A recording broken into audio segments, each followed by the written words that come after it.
What's up, everybody? It's your boy Henny D here, and today we're going to show you how to make pizza crust. Now, we're going to do something a little different with this pizza crust.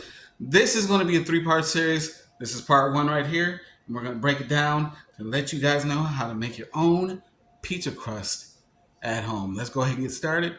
We're already in the kitchen. Let's go ahead and get everything we need to get going. All right, guys, here. So what we started with so far is a bowl of bread flour. Now you can use any kind of bread flour you want, but bread flour, I believe, is going to be the best flour for pizza crust. The next thing you're going to want to do, guys, is you're going to want to put your yeast in some really cold water. Now, the reason why we want to put it in cold water, what yeast usually does with hot water is that it expands, it grows. What you do with cold water is calm it down. It's still going to grow, but at a slower rate. And that's what we want for this, because we want a nice, crispy dough. Anyway, without further ado, let's go ahead and get that in there. Now we're going to mix it up a little bit. I don't know if you guys can see that. There you go. That's what it should look like.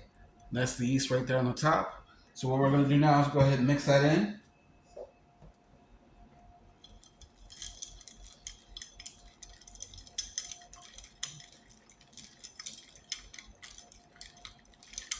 All right, guys, and we're going to go ahead and allow this to give some time to do what it needs to do.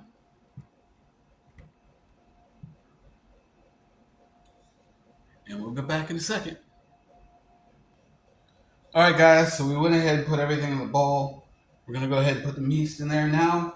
You are going to want a stand mixer. I'm trying to see if there's another way you guys can do this without a stand mixer.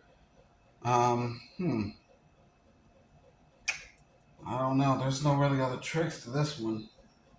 So with this one, yes, you're going to need to have a stand mixer for it. So we're going to go ahead and let it do its thing. We'll be right back.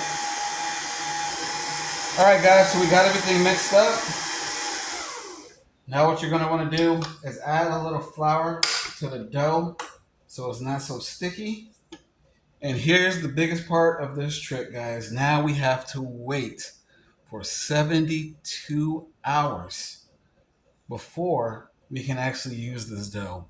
We can wait 24 hours, but we're going to wait 3 days, guys, before we use that flour.